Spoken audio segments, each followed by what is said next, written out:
الحمد لله نحمد الله ونستعينه ونستغفره ونتوب إليه ونعوذ بالله من شرور أنفسنا ومن سيئات أعمالنا ومن يهده الله فلا مضل له ومن يضلل فلا هادي له وأشهد أن لا إله إلا الله وحده لا شريك له وأشهد أن محمدا عبده ورسوله أدى الأمانة ونصح الأمة وكشف الغمة فتركهم على المحجة البيضاء ليلها كنهارها لا يزيغ عنها إلا هالك فصلوات الله وسلامه عليه وعلى أهل بيته الطيبين الطاهرين وعلى أصحابه الكرام الغر الميامين العلماء العباد وعلى التابعين لهم بإحسان إلى يوم التناد يا أيها الذين آمنوا اتقوا الله حق تقاته ولا تموتن إلا وأنتم مسلمون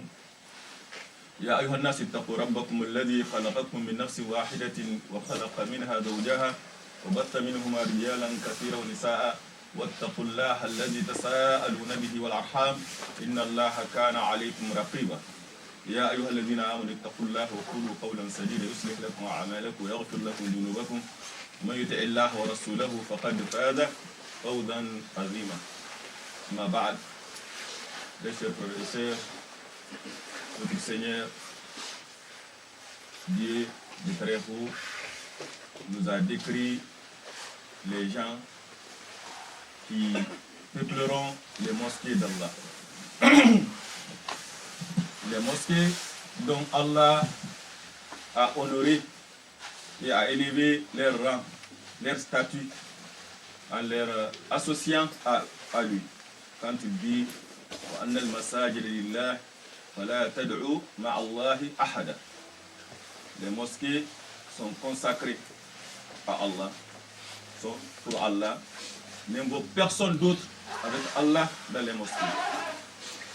Il nous a décrit les caractéristiques de ceux qui peupleront les mosquées dans ce verset quand il dit إنما يعمر مساجد الله من آمن بالله واليوم الآخر وأقام الصلاة وآتى الزكاة ولم يخش إلا الله فعسى أولئك أن يكونوا من المهتدين.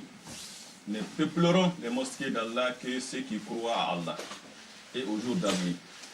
Donc Dieu le très haut, il témoigne déjà pour ces gens-là la foi. Ils ont la foi à Allah et au jour d'avenir. Ils accomplissent aussi les actes d'adoration.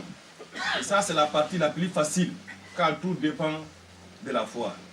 Car le très haut dit وَاسْتَعِينُوا بِالصَّبْرِ وَالصَّلَاةِ إِنَّهَا لَكَبِيرَةٌ إِلَّا عَلَى الْخَاشِعِينَ. Cherchez le secours dans l'endurance et dans la prière. La prière est une obligation très lourde, c'est Dieu qui dit très lourde. Sauf pour des gens qui sont humbles. Les gens qui sont humbles, la prière n'est pas lourde, il est très facile. Ce qui est difficile pour eux, c'est de délaisser la prière. Donc quand on a la foi, tout devient facile. Et cette humilité, c'est la lumière du cœur, la lumière qu'Allah a mis dans le cœur du croyant, qui ressemble à une boule de cristal, semblable à un astre de très grand éclat. Cet astre est tellement clair qu'il y a à l'intérieur une lampe. La lampe et cette lampe aussi, le combustible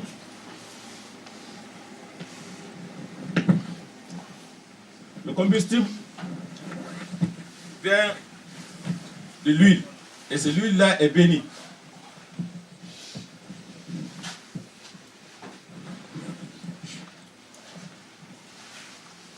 Donc, c'est lumière sur lumière.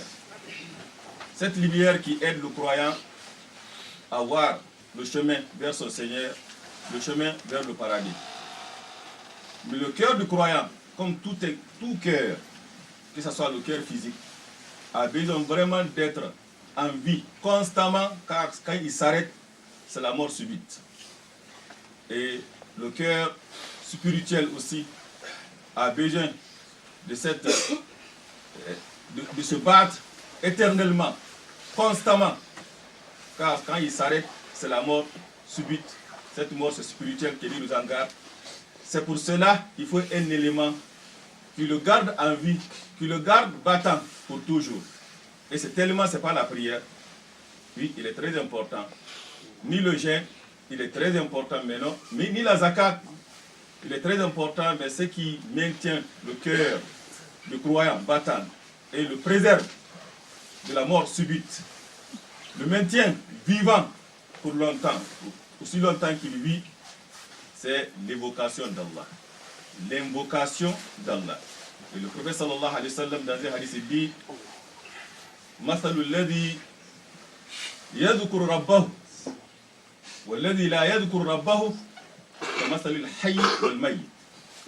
Il dit l'exemple de celui qui évoque Allah, invoque Allah, et celui qui n'invoque pas son Seigneur, il s'apparente respectivement comme le vivant et le mort. La personne qui est vivante, c'est lui qui invoque Allah. Celui qui n'invoque pas Allah, le cœur meurt. Et Ibn Taymiyyah, rahimahullah, يقول الذكر للماء الذكر للقلب كالماء للسمك فكيف يكون حال السمك إذا فارق الماء. Il dit que l'invocation pour le cœur est telle que l'eau pour le poisson. Comment ça sera l'état du poisson si il est dehors de l'eau? Il meurt. Et le cœur aussi, c'est comme ça. C'est pour cela, l'évocation, c'est la meilleure des adorations. Le meilleur acte d'adoration. Et c'est pour cela, un jour, un sahaba est venu voir le prophète sallallahu alayhi wa sallam. Il dit Inna shara'i al-Islam qad kathurat alayya. Hal min babi jami' atamassaku bi aw atashabbathu bihi. Faqal la yazalu lisanuka ratban min dhikrillah. Il dit que les législations de l'islam sont nombreuses pour moi. On ne parle pas ici des obligations, non. Il y a beaucoup d'actes surrogatoires que la personne peut faire. Mais je veux avoir vraiment un élément concis, global, qui englobe tout ceci, mais il est aussi simple. Il dit aussi longtemps que tu ne cesses de vivifier ta langue de l'invocation d'Allah. Aussi longtemps. Car l'invocation d'Allah ou invocation d'Allah est le but de tout acte d'adoration. Toutes les obligations d'adoration. Dieu le Très-Haut dit wa aqimus salata li zikri. Il dit accomplis la salat pour te souvenir de moi. Et Al-Qur'an وَلَقَدْ يَسَّرْنَا الْقُرْآنَ لِلذِّكْرِ فَهَلْ مِن مُدَّكِّرٍ. Et il dit aussi concernant le savoir فَاسْأَلُوا أَهْلَ الذِّكْرِ إِن كُنتُمْ لَا تَعْلَمُونَ. Donc le rappel, se remémorer d'Allah est le but, l'objectif de toutes les adorations. Toutes les adorations. Pourquoi? Parce que nous l'avons besoin constamment, chaque moment, chaque instant, afin de maintenir notre cœur spirituel vivant. C'est pour cela, Rasulullah sallallahu alayhi wa sallam, dans un hadith, il dit, Aïcha radiyallahu anha, en parlant du prophète, Kana yadhkurullah ala kulli ahyani. Il dit, il invoquait Allah à chaque instant.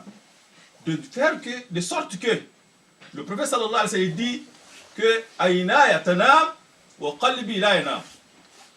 Mes yeux dorment. Mais quand mon cœur ne dort jamais, pourquoi? Parce qu'il faut qu'il soit maintien en vie spirituellement. C'est pour cela, lui, quand il dort, il fait des ablutions, des fois il dort, il se lève sans refaire l'ablution de le faire. Pourquoi? Parce que le cœur d'un prophète ne dort jamais. Pour te dire que combien de fois on a besoin vraiment de l'invocation. Il n'y a pas une autre adoration qui peut maintenir le cœur d'une personne en contact spirituel, constant avec son Seigneur, si ce n'est l'invocation. Qu'on peut faire à tout moment, à tout instant et tout lieu. Et il est très simple. Ça, c'est très important. C'est pour cela, l'invocation d'Allah est l'acte d'adoration le plus important. Le prophète sallallahu alayhi wa sallam, un jour, il dit Ala unabbi'ukum bi khayri a'malikum wa azkaha inda malikukum wa arfa'iha fi darajatikum wa khayrun lakum min ita'il waraq wa dhahab ومن أن تلقوا أعداءكم فتضربوا أعناقهم ويضربوا أعناقكم قالوا بلى يا رسول الله قال ذكر الله. Voulez-vous, je vous indique, je vous informe du meilleur de vos actes, du meilleur de vos actes, le plus noble auprès de votre Seigneur, meilleur que de dépenser l'or et l'argent dans le sentier d'Allah, meilleur même que d'aller dans un combat dans lequel vous perdez votre vie. Il dit si, bien sûr mon prophète, il dit l'invocation d'Allah, se remémorer d'Allah, se rappeler d'Allah. C'est très important, c'est une adoration qui est très importante. Pourquoi nous disons tout ceci? Nous disons aussi car le rôle de la mosquée, c'est d'accomplir cet objectif. C'est de nous rappeler de notre Seigneur. C'est de nous aider de se remémorer de notre Seigneur. C'est le souvenir d'Allah. Il n'y a pas un lieu qui rappelle le croyant constamment de son Seigneur plus que la mosquée. Quand on sait ça, on saura alors comment se comporter dans la mosquée. Comment se comporter dans la mosquée. Il est fait pour l'invocation d'Allah. Il est fait pour invoquer Allah. Il dit, de très haut, fi buyutin adina Allah an turfa wa yudhkara fiha ismuhu yusabbihu lahu fiha bil ghudwi wal asal rijalun la tulhihim tijaratun wala bay'un an dhikrillah wa iqamis salat wa ita'i zakat yakhafuna yawman tataqallabu fihi al qulub wal absar. Dans ces versets coraniques, on le voit très bien en qualifiant qu'est-ce qu'on doit faire, quel est notre rôle dans les mosquées. Il dit dans des maisons qu'Allah a permis qu'on l'élève, où son nom est invoqué, le glorifiant à elle, le matin et après-midi, constamment. Des hommes, ni le négoce, ni le troc ne les distrait de l'invocation d'Allah. De quoi? De l'invocation d'Allah. Ça c'est très important. Donc c'est très important, quand une personne rentre dans la mosquée, il doit savoir qu'il est venu ici pour invoquer Allah, pour lire le Coran. C'est le meilleur zikr. C'est le meilleur zikr. Faire des invocations, prier. C'est ça la mosquée qui doit faire. Et le prophète sallallahu alayhi wa sallam dit Majtama'a qawmun fi bayti min buyutillah yatluna kitab Allah wa yatadarasunahu baynahum illa nazalat alayhim as-sakinah wa haffathum al-malaika wa ghashiyatuhum ar-rahma wa dhakarahum Allah fima indahum. Dans ce hadith du prophète sallallahu alayhi wa sallam, il dit il n'y a pas un groupe qui se rassemble dans une des maisons d'Allah, réciter le Coran, le livre d'Allah, et invoquer Allah, et essayer vraiment de s'expliquer comme ils le sont, sans que Dieu ne fait que les anges baissent leurs ailes, et que la sérénité descend sur eux, et que la miséricorde d'Allah les recouvre. Pour te dire combien de fois c'est très important, le rôle de la mosquée, c'est pour vraiment invoquer d'Allah. Et ça regarde, même en dehors de la mosquée, quand les gens se réunissent sans invoquer Allah, dans un hadith, il dit Majtama'a qawmun ma jalasa qawmun majlisan fa yatafarraqu an ghayri dhikrillah illa tafarraqu an mithl jifat himar. وفي حديث آخر ما تفرق من ما جلس قوم مجلسا لم يذكروا فيه اسم الله ولم يصلوا على نبيه إلا كان عليهم كرة إن شاء الله عذبهم وإن شاء غفر لهم. Dans ce hadith, le prophète sallallahu alayhi wa sallam dit qu'il n'y a pas une assemblée, un cercle, là où les gens se réunissent et ils se séparent sans invoquer Allah, sans prier sur le prophète sallallahu alayhi wa sallam. On parle de l'endroit ordinaire, n'importe où, sans que cela ne soit pour un manquement pour lequel Dieu, s'il veut, il les punit, il les châtie, s'il le veut, il les pardonne. Ça sera une source de remords pour eux. Pour te dire que ça, dans chaque moment, chaque instant, on doit invoquer Allah. Les savoirs religieux sont partis plus loin pour dire que la personne doit toujours sentir la présence d'Allah et invoquer Allah. Car l'insouciance, c'est la cause de tout l'égarement, de tous les problèmes. Et ça, on le voit avec Adam. وَلَقَدْ أَحِدْنَا إِلَىٰ آدَمَ مِنْ قَبْلِ فَنَسِيَ وَلَمْ نَجِدْ لَهُ عَزْمًا. Pourquoi Adam s'est égaré? Il a oublié. Il a oublié. Et l'oubli là, et l'insouciance, c'est ce qui fait que وَمَنْ يَعْشْ عَنْ ذِكْرِ الرَّحْمَنِ نُقَيِّدْ لَهُ شَيْطَانًا وَهُوَ لَهُ قَرِينٌ. وَمَنْ يَعْشْ عَنْ ذِكْرِ الرَّحْمَنِ نُقَيِّدْ لَهُ شَيْطَانًا وَهُوَ لَهُ قَرِينٌ. Il dit quiconque s'aveugle de l'invocation d'Allah, je désignerai pour lui un diable qui ne le sépare jamais. Qui ne le sépare jamais. Donc dès que la personne savait de l'invocation d'Allah, s'éloigne de l'invocation d'Allah, c'est ce qui arrive.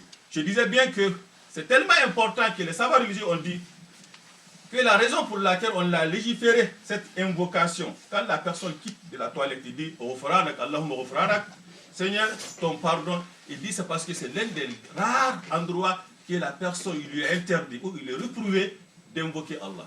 Le fait qu'il est resté dans la toilette, le moment où il est resté, il n'a pas invoqué Allah, c'est comme un péché. Quand il sort, il dit Allahumma ghufranak, Dieu pardonne-moi. Le fait que cet instant ainsi, ce moment précis où je n'ai pas invoqué Allah. Donc, c'est très important que les mosquées soient faites pour ça. Il n'y a pas un endroit vraiment qui symbolise ou qui fait que le croyant vit cette spiritualité sans la présence divine plus que la mosquée. S'il ne t'a pas servi de ça, c'est que la mosquée t'a pas vraiment raté. Tu as vraiment perdu. Donc, c'est pour cela il faut savoir quels sont les rôles de la mosquée. Pourquoi nous construisons les mosquées? Pourquoi nous nous rendons aux mosquées? C'est pourquoi? C'est pour se remémorer, se souvenir de notre Seigneur Tout-Puissant. Et ça, c'est ainsi que notre présence dans les mosquées doit être.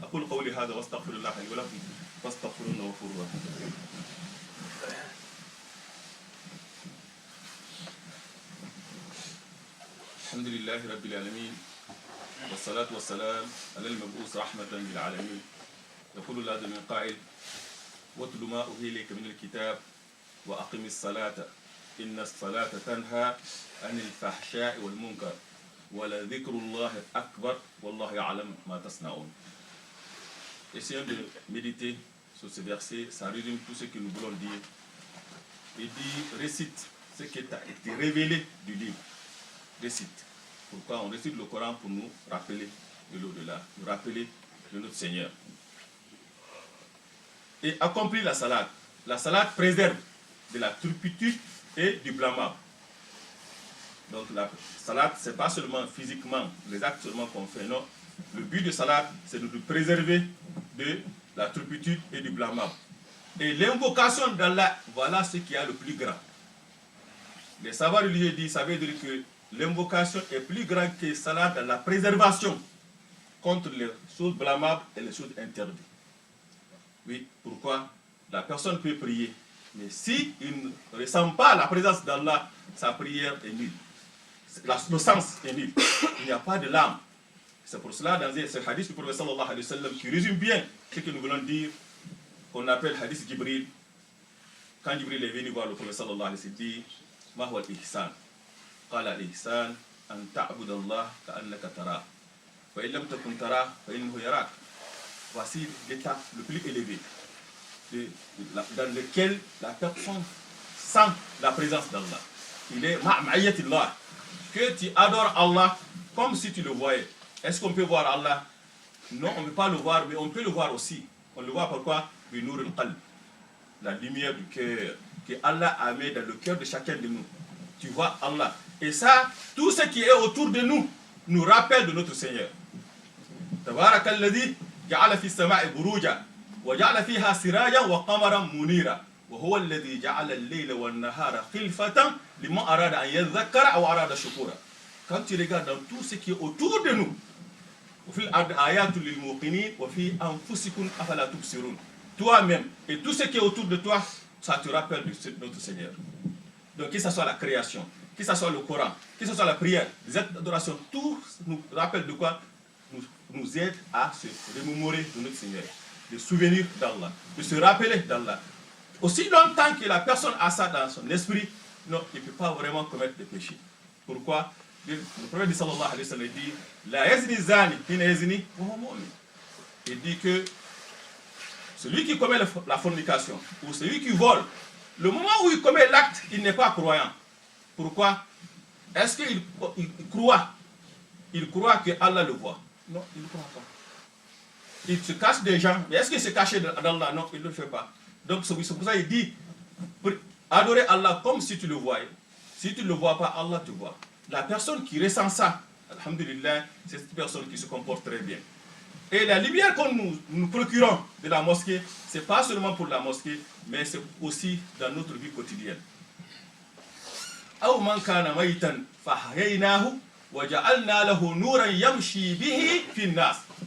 Il dit, est-ce que celui qui était mort, je l'ai ramené à la vie et je lui ai procuré, assigné une lumière par laquelle il marche parmi les gens. Il se comporte avec cette lumière. Ça, c'est très important. Donc, quand on dit que les gens, caractéristiques, quand on a commencé, les gens qui viennent, qui fréquentent les mosquées, c'est des gens vraiment qui sont assidus, qui invoquent Allah, qui lisent le Coran, qui cherchent le savoir, la science, mais aussi quand ils sortent, c'est les gens qu'on peut faire confiance à eux. On peut faire confiance à eux. Leur akhlaq, ils ont le comportement. Et le prophète sallallahu alayhi wa sallam, dans ces hadiths, qui est très important, Inna Allah qassama baynakum akhlaqakum kama qassama baynakum arzaqakum. Wa inna Allah yu'ti ad-dunya liman yuhib wa man la yuhib. Wa la yu'ti ad-dina illa man yuhib.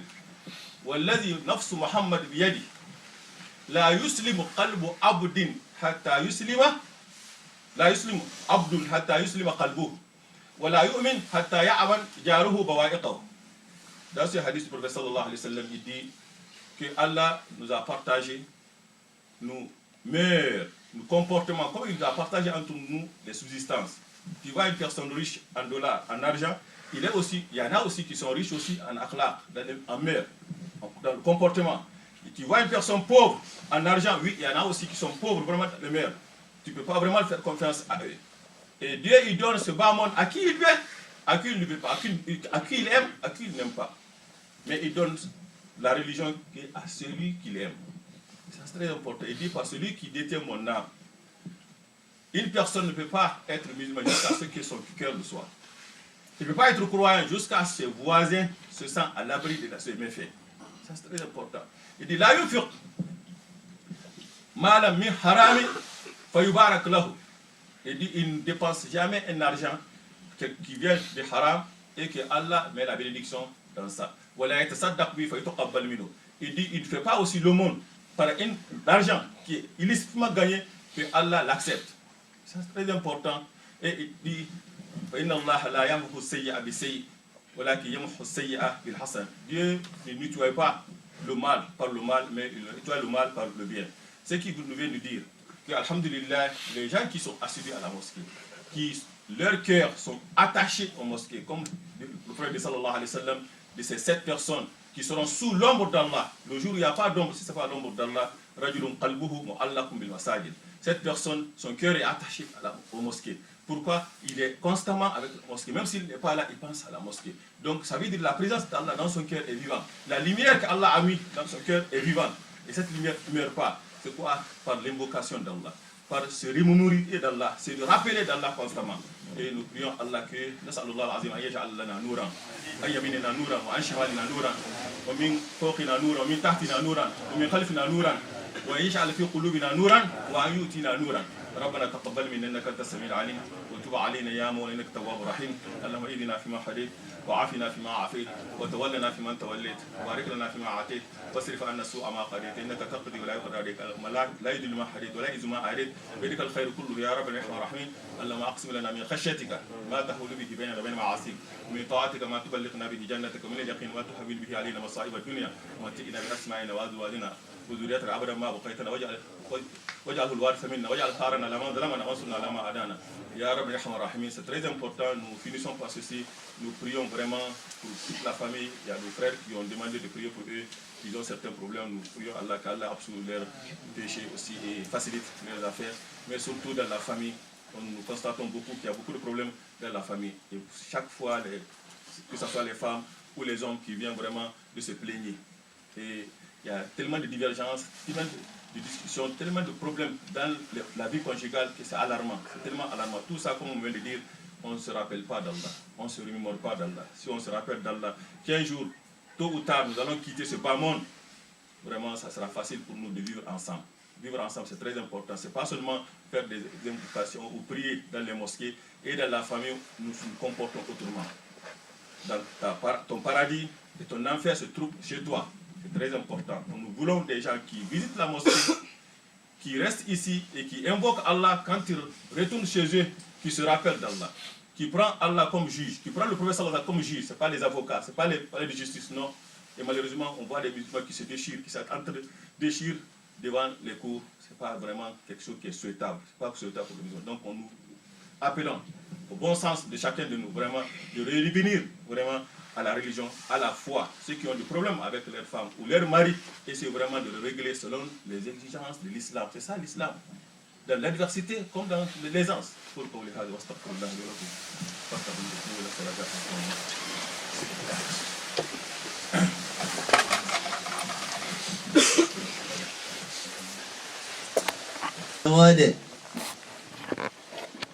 واتقوا الله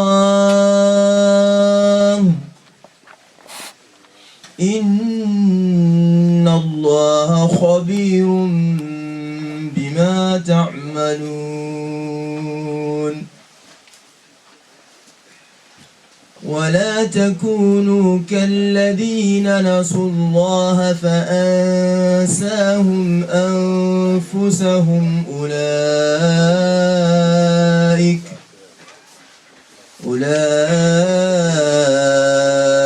هم الفاسقون لا يستوي أصحاب النار وأصحاب الجنة أصحاب الجنة هم الفائزون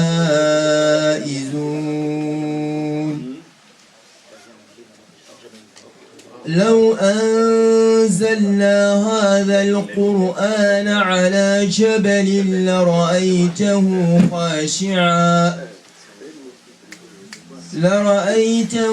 خاشعا متصدعا من خشية الله وتلك الأمثال نضربها للناس لعلهم يتفكرون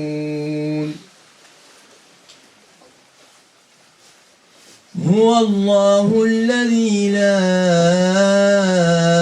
إله إلا هو عالم الغيب والشهادة هو الرحمن الرحيم هو الله الذي لا إله إلا هو الملك القدوس السلام المؤمن المهيمن العزيز الجبار المتكبر سبحان الله عما يشركون هو الله الخالق البارئ المصور له الأسماء الحسنى يسبح له ما في السماوات والأرض وهو العزيز الحكيم صدق الله العظيم. Donc, alhamdulillah, nous venons d'attendre certains versets coraniques qui est à la fin de Surat al-Hashr. La fin de Surat al-Hashr. Et ce verset coranique de l'Éternel vous dit, vous qui croyez, craignez Allah. Et que chaque âme voit bien ce qu'il a dépensé pour demain. Qu'est-ce qu'il a réservé pour lui-même pour demain. Ça c'est très important. N'oubliez pas le demain. Et ne soyez pas comme ceux qui ont oublié Allah. Allah les a fait oublier leur propre personne. Donc tout le problème c'est d'oublier Allah. Pourquoi nous devons mettre à l'esprit que les gens du paradis, de l'enfer, et les gens du paradis ne sont pas égaux. Qui sont les meilleurs des gens du paradis. Donc c'est très important. Et puis ici, nous avons fait descendre ce Coran sur les montagnes. Le comportement de la montagne ne sera pas comme les humains le font actuellement. Et à la fin, il nous parle, ça c'est très important, des attributs d'Allah, des asma'illah, des sifatillah qui nous aident à se remémorer d'Allah, de se rappeler d'Allah. Voici des versets là vraiment qui sont très complets. Il commence d'abord pour nous dire de craigner Allah et voir bien ce qui t'a devancé, ce que tu as préparé pour demain. Et deuxièmement, il te dit qu'est-ce qui est réservé pour telle ou telle personne, c'est le paradis. Et l'enfer, c'est pas la même chose. Donc, alhamdulillah, nous vous invitons vraiment de lire le Coran et méditer là-dessus. Jazakumullah khair.